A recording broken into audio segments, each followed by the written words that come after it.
안녕하십니까? 네, 계절이 빠르게 변하는 것 같습니다. 얼마 전까지만 해도 긴팔 옷을 입고 다니는 게 너무나 당연했는데 며칠 전부터는 긴팔 옷을 입고 다니는 게 굉장히 부담스럽습니다. 오늘 또 예배를 위하여 성전에 이렇게 올라오는데도 정말 덥다라고 하는 말이 저도 모르는 사이에 이렇게 나올 만큼 날씨가 빠르게 변하고 있습니다. 우리의 삶의 계절도 빠르게 변하고 있는 것 같습니다. 세상이 변해가듯이 예수님의 재림하실 시간들도 그렇게 빠르게 다가오고 있죠. 오늘 우리의 삶 속에서 우리가 하나님과 또 어떤 관계를 맺는 하루였는지 돌아볼 수 있는 하루가 되시면 참 좋겠습니다. 요즘 유행하는 것 중에 부케라고 하는 말이 있습니다. 들어보셨나요? 부케. 아마 어떤 분은 결혼식 때 신부가 들고 있는 그 꽃을 생각하시는 분들 계실 겁니다. 근데 그 부케가 아닙니다. 여기서 말하는 부케라고 하는 말은요, 본래 게임에서 사용하는 용어로 부캐릭터라고 하는 말의 준말입니다. 원래 사용하던 계정이나 캐릭터, 곧 본래의 캐릭터, 본캐라고 이야기합니다. 본캐가 아닌 새롭게 만든 캐릭터를 뜻하는 말이 부캐라고 하는 말입니다.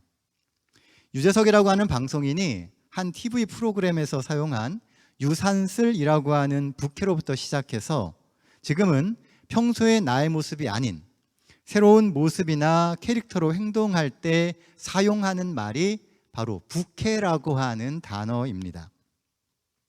사람들은 부캐라고 하는 이름으로 사회적 체면이나 지위 때문에 감추고 있었던 자신의 욕망을 슬그머니 드러내는 것입니다. 사람들의 시선 때문에 대놓고는 못하지만 누구나 마음속에는 감추어진 욕망들이 있습니다. 정말 하고 싶은 뭔가가 있어요.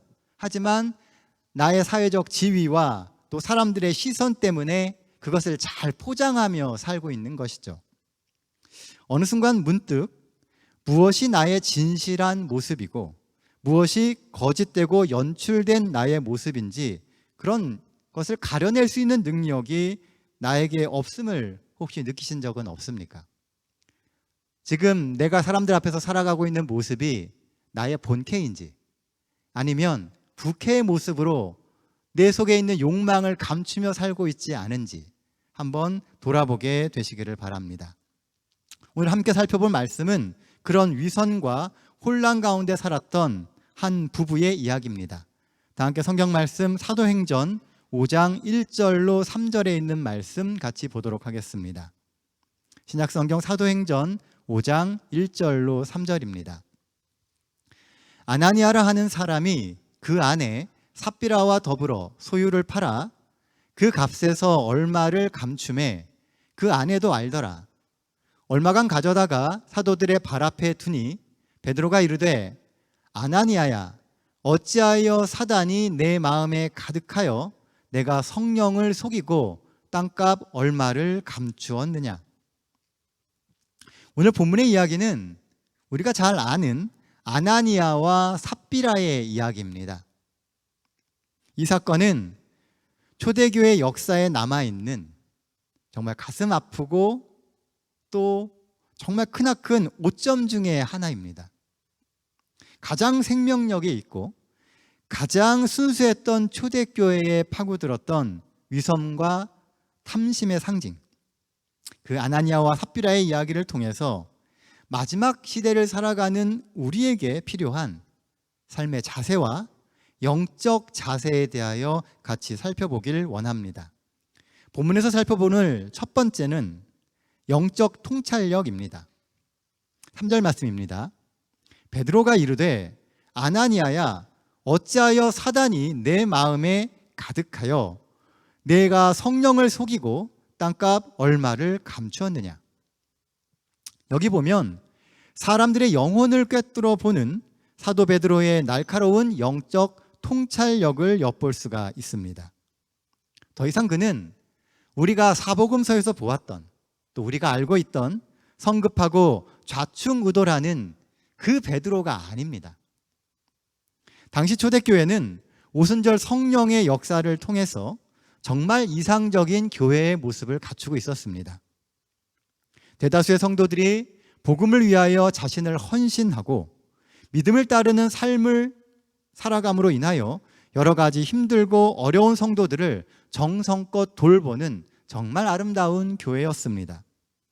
성령 충만한 삶이 어떤 삶인지, 또 참된 그리스도의 향기가 어떤 것인지를 그들의 삶으로 직접 보여주는 그런 교회가 초대교회였습니다.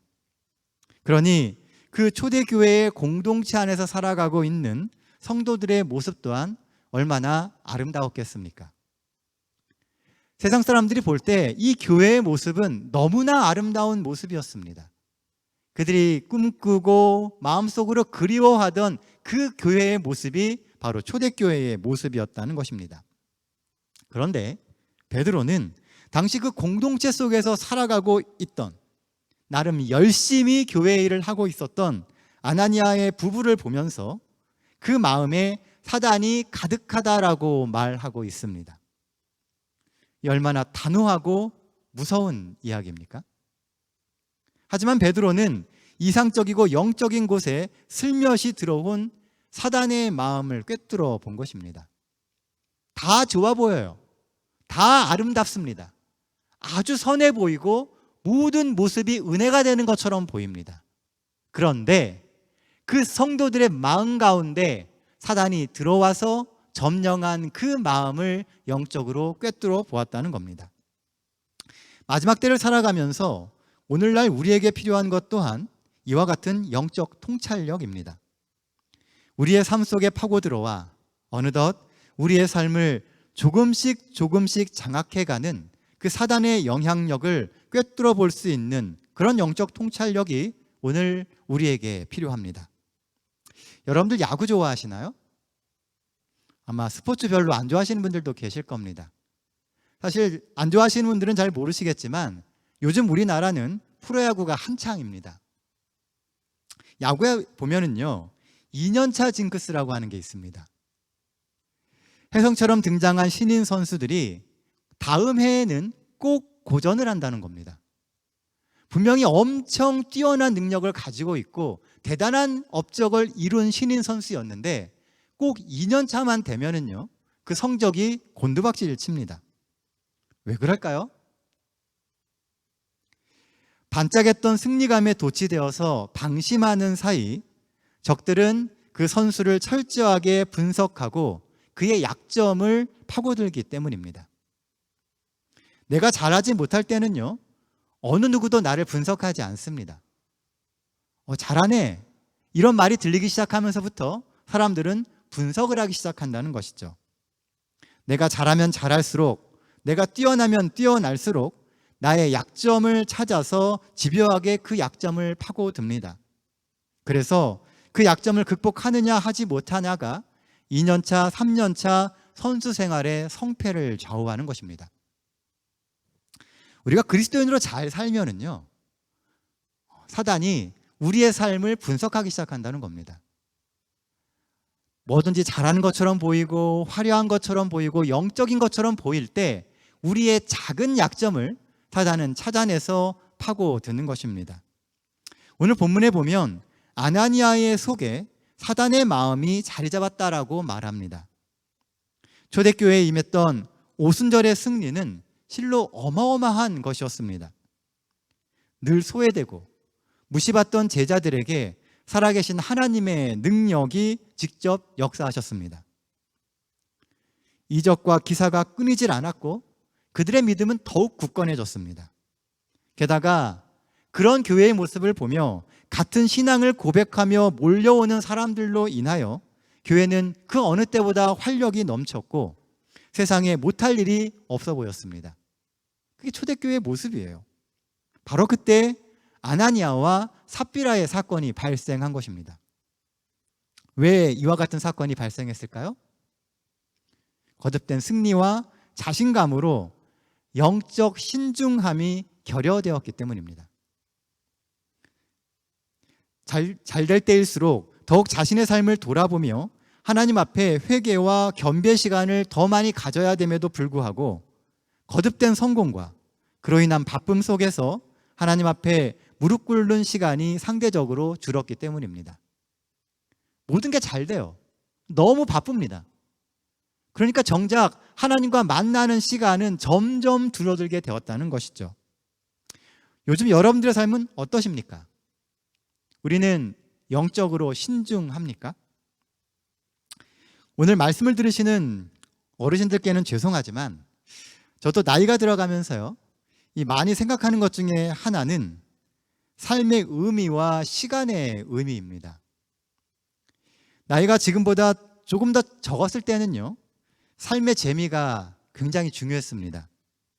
나를 가치 있게 여겨주는 사람들과 어떤 일을 함께 하는 것이 재미있어서 시간이 가는 줄을 모르고 정말 열심히 살았습니다. 또한 사람들의 칭찬과 인정 속에서 알게 모르게 들떠서 사는 시간이 많았던 것 같습니다. 그런데 조금씩 이제 나이가 들어가면서요, 삶의 의미라고 하는 것을 자꾸 생각해 보게 됩니다. 오늘 내가 하는 일은 정말 의미 있는 일인가? 나는 정말 가치 있는 일에 내 삶의 시간을 쏟아붓고 있는가? 그러다 보니 자주 저의 삶을 되돌아보게 되고 이런저런 생각들을 하게 됩니다. 우리는 교만에 대해서 말합니다. 생각해 보면 교만이 별겁니까? 하나님 앞에 무릎 꿇지 않는 것이 교만입니다. 또한 하나님의 시선으로 내 삶의 상태를 솔직하게 바라보려 하지 않는 것이 곧 교만입니다. 자신의 삶을 솔직하게 바라보지 않으면 결국 내 마음속에서 독버섯처럼 자라나는 악한 마음을 통제할 수 없게 되는 것입니다. 그러면 결국 아나니아와 삽비라가 되는 겁니다.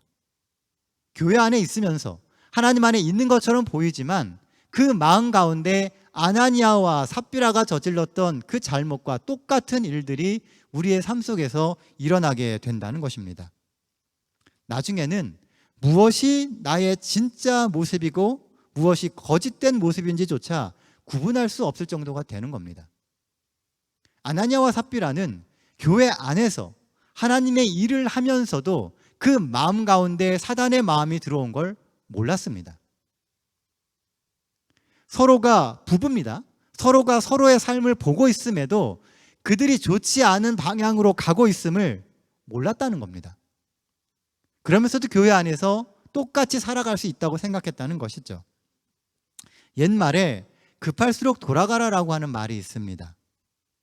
바쁨이 꼭 덕은 아닙니다. 사람들의 칭송과 성공에 들떠서 하나님 앞에 서지 않는다면 그것만큼 위험하고 위태로운 것이 없습니다. 그런데 언제부터인가요? 사람들은 바쁨이 굉장한 덕인 것처럼 살아갑니다. 바쁘게 살아가고 정신없이 살아가면 그것이 자신의 삶을 매우 가치 있게 사는 것처럼 생각한다는 것이죠. 잘 나갈 때일수록 더 엎드려야 합니다. 그런즉 선줄로 생각하는 자는 넘어질까 조심하라고 성경은 말합니다. 가장 서 있다고 생각하는 그 순간 사실은 넘어지기에 가장 위험한 상황에 놓여 있다는 것입니다. 어쩌면 사단은 우리의 삶을 무너뜨릴 가장 적당한 때를 지금 보고 있는 걸지 모릅니다. 그러니 더욱 영적으로 납작 엎드리며 살아가십시오. 우리가 낮은 자세로 하나님의 지혜를 구할 때 비로소 막혔던 영적인 눈이 열리게 됩니다. 그렇게 되면 이전까지 보이지 않던 세계가 보이기 시작하고요, 하나님의 지도하심이 보이며 영적인 깨달음이 생깁니다. 매일 똑같이 보던 것들 가운데서 하나님의 음성이 들리고요, 하나님의 인도하심의 방향들이 보이게 된다는 겁니다. 이 한 주 우리의 삶에도 하나님이 주시는 영적인 통찰력이 임하게 되기를 기도합니다. 우리의 삶에 하나님이 주시는 충만한 축복이 있을수록 더욱 하나님 앞에 겸비하고 삶을 돌아보셔야 합니다. 그리고 작은 삶의 부분에서라도 사단이 틈타지 못하게 해야 합니다. 우리가 그리스도인으로 살아가면서요, 사단이 우리의 삶을 틈탄다라고 하는 말을 너무 가볍게 여깁니다. 내가 교회 안에 있고 늘 예배드리고 하나님의 말씀이 나와 가까우니까 내 삶에는 사단이 틈타지 못할 거라고 생각을 해요. 바로 그런 순간 사단이 틈타 오는 것입니다. 오늘도 영적인 통찰력을 구하며 하나님 앞에 우리의 삶에 임한 사단의 유혹을 구분해내고 겸비한 삶을 살기로 결심하시는 우리 삼육대학교의 모든 성도님들 되게 되시기를 간절히 소원합니다. 오늘 본문에서 살펴볼 두 번째 기별은요, 바닥을 딛고 일어설 용기를 가져라입니다. 다시 3절 말씀입니다. 베드로가 이르되 아나니아야 어찌하여 사단이 내 마음에 가득하여 내가 성령을 속이고 땅값 얼마를 감추었느냐. 사도행전에 보면은요, 의미심장한 이야기가 나옵니다. 아나니아의 마음에는요, 이미 사단이 가득했어요. 그러나 사도행전은 이렇게 이야기합니다. 사도행전 70페이지입니다. 그들은 하나의 공통된 관심, 곧 그들에게 위임된 사명을 성공적으로 완수하는 일로 마음이 가득 차서 탐심이 자리 잡을 여지가 없었다. 오늘 아나니아와 삽비라의 이야기하고는 좀 반대되는 이야기가 나옵니다. 그 교회 안에 있었던 초대교회 사람들은 그들에게 위임되었던 사명을 어떻게 하면 성공적으로 완수할까라고 하는 생각이 마음에 가득 차서 탐심이 자리 잡을 여지가 없었다라고 이야기하고 있습니다. 여기 보면 눈에 들어오는 단어가 몇 개 있습니다. 하나는 위임된 사명이라고 하는 부분이고요. 또 하나는 탐심입니다. 대다수의 교회의 사람들은 위임된 사명에 집중하고 있었고요. 아나니아와 삽비라는 탐심에 집중했다는 겁니다. 우리의 마음속에서 일어나는 선악의 대쟁투는 대부분 우리에게 위임된 사명과 탐심으로 대표되는 우리 속에 있는 욕망 간의 대립입니다. 모든 사람들이 이 사명과 욕망 간의 대립 가운데 있다는 것입니다.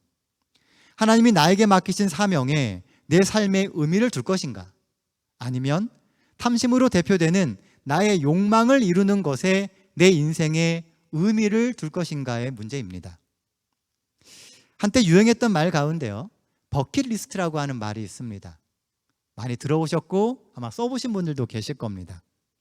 죽기 전에 꼭 해보고 싶은 일들을 버킷리스트라고 합니다. 사람들이 말하는 각자의 버킷리스트를 듣다 보면요, 정말 가슴 설레고 어떤 때는 정말 흥분이 됩니다. 어떤 때는 나도 저런 걸 한번 해봐야지 하는 그런 생각이 들기도 합니다. 그러나 그 수많은 버킷리스트의 지향점이 하늘이 아니라면 사실은 엉뚱한 데 인생의 에너지와 관심을 쏟는 것입니다. 사람들이 말하는 버킷리스트는요, 이 땅에서의 삶을 즐기는 데 초점이 맞춰져 있습니다. 그래서 그들이 원하는 삶의 모습, 이 땅에서 즐겁고 행복한 모습을 이루기 위하여 버킷리스트를 만듭니다. 위임된 하늘의 사명을 갖고 사는 삶이 아니라면 그 아름다운 그 많은 삶들이요, 아무리 멋지고 그럴듯한 삶을 산다 할지라도 결국은 자기의 의를 이루는 허망한 삶을 사는 것이기 때문입니다. 성경이 거짓되고 천국이 없을 경우 예수 믿는 자가 가장 불쌍한 사람이라고 말하고 있습니다. 그런데 요즘 그리스도인들은요, 이 세상에서 그다지 불쌍한 사람들이 아닌 것 같습니다. 왜냐하면 많은 그리스도인들이 성경에 기록된 것처럼 하늘나라를 위해서 삶의 모든 것을 버리지 않기 때문에 그래요. 그들의 버킷리스트가 하늘에 있지 않습니다. 이 땅에서의 더 멋진 삶에 맞춰지고 있다는 것이죠. 그들의 삶의 목적과 이유가 더 이상 하늘이 아닌 사람들이 점점 많아지기 때문입니다. 사실 요즘은 사도 바울이나 베드로와 같은 믿음의 사람들을 찾아보고 기대하는 것이 점점 힘들어집니다. 어느 누구도 사도 바울처럼 살려고 안 합니다.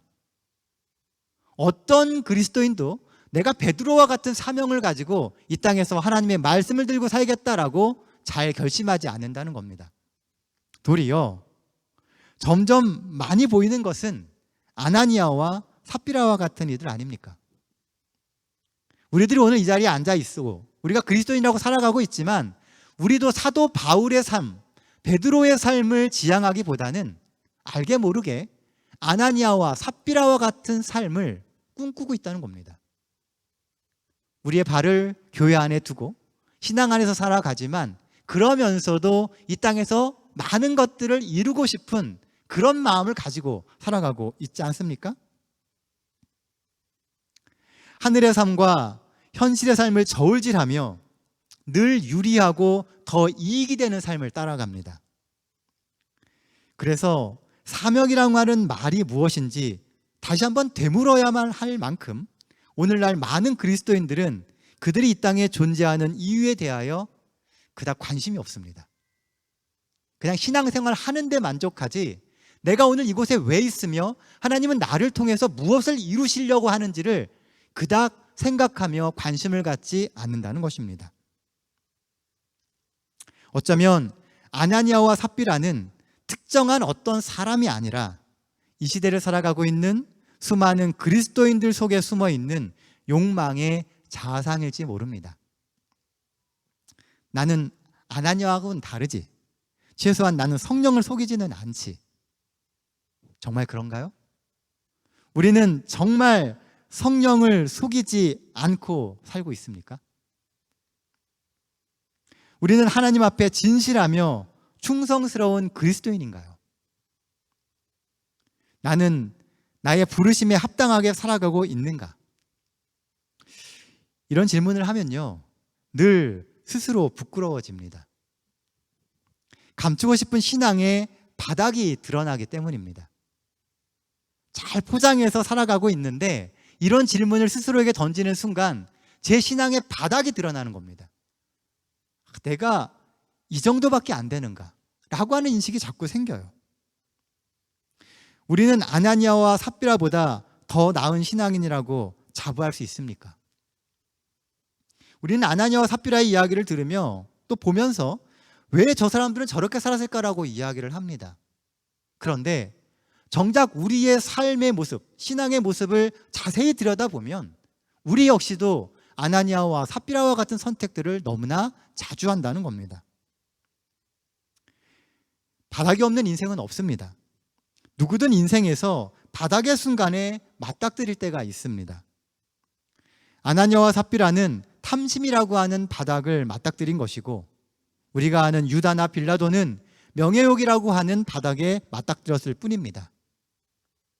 모양은 조금씩 다르지만 결국 다 같은 바닥입니다. 우리는 각자가 가지고 있는 바닥들이 있다는 거예요. 정호승 씨의 시 바닥에 대하여 보면 이런 구절이 나옵니다.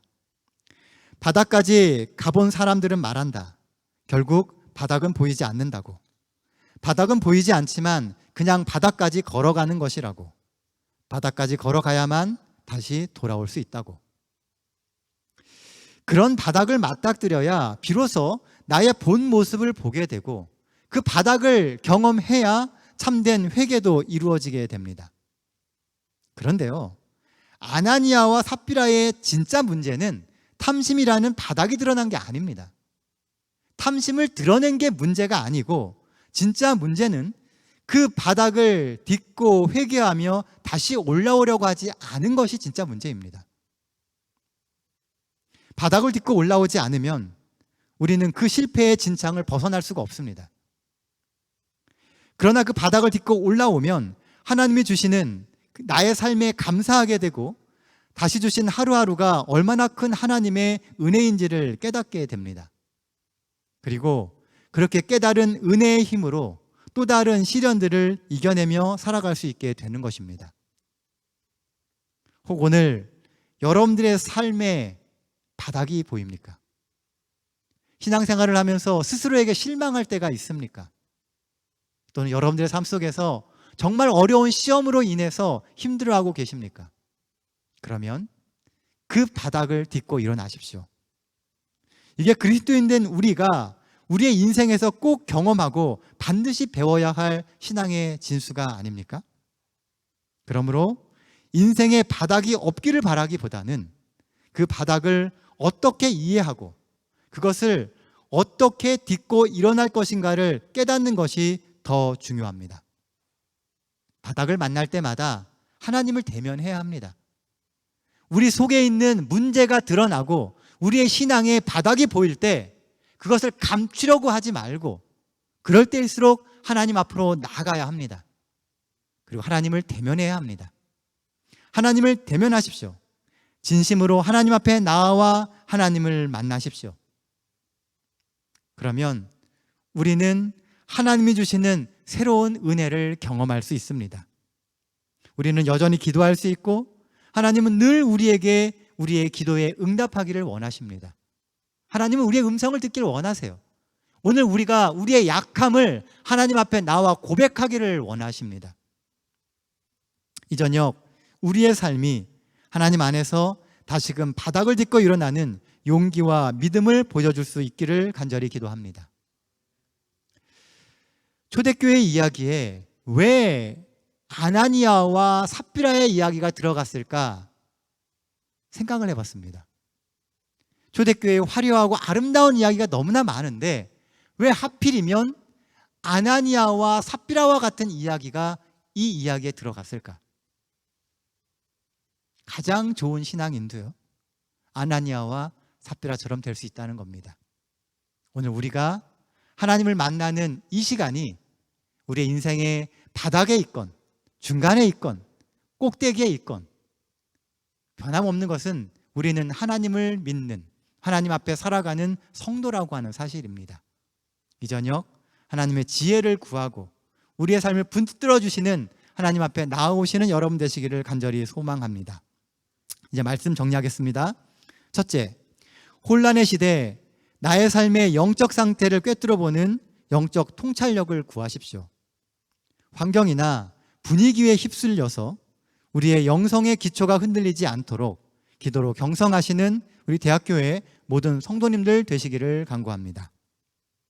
둘째, 혹 우리의 삶에 바닥이 드러났다 할지라도 좌절만 하지 말고 회개와 돌이킴을 주저하지 마십시오. 우리는 은혜로 사는 성도들입니다. 단 한 번도 우리는 우리의 의로 의로웠던 적이 없습니다. 늘 우리는 불의했고 그럼에도 하나님은 우리를 사랑해 주셨습니다. 그러니 주저하지 말고 우리의 바닥을 딛고 일어나십시오. 바닥을 드러내는 것이 실패가 아닙니다. 진짜 실패는 그 바닥을 딛고 일어나지 못하는 겁니다. 우리가 처해 있는 그곳에서 하나님을 만나십시오. 하나님을 대면하십시오. 그리고 새롭게 소망을 갖고 일어서는 성도들이 되시기를 간절히 소원합니다. 하나님의 넘치는 은혜가 우리의 삶 속에서 이 한 주도 샘솟는 생명력을 주실 것을 기대하며 오늘 말씀 마치겠습니다. 기도하겠습니다. 하늘에 계신 아버지 하나님, 오늘 이 저녁 우리를 주님의 전으로 불러주시고 다시금 주님의 지혜를 구하며 주님의 능력을 구할 수 있는 마음을 주심을 인하여 감사드립니다. 하나님, 우리에게 영적인 통찰력이 필요합니다. 모든 것이 잘 되는 것처럼 보이고 모든 것이 평화로운 것처럼 보이는 이때에 우리의 삶을 조금씩 좀먹어 들어가는 사단의 마음이 없는지 돌아보게 하여 주시고 그것을 볼 수 있는 영적인 눈을 허락하여 주시옵소서. 그래서 무너지지 않는 신앙인 되게 하여 주시옵소서. 또한 혹 우리가 넘어지고 실패했을지라도 좌절하고 포기하는 것이 아니라 다시금 하나님을 바라보며 불의함에도 불구하고 우리를 의롭다고 칭해 주시는 하나님의 은혜를 덧입을 수 있는 우리 모두가 되게 하여 주시옵소서. 그래서 매일의 삶에 소망을 갖고 살게 하여 주시고 늘 주님 앞에 나아가고 하늘을 향해 나아가기에 주저함이 없는 우리 모든 대학교의 성도들 되게 하여 주시옵소서.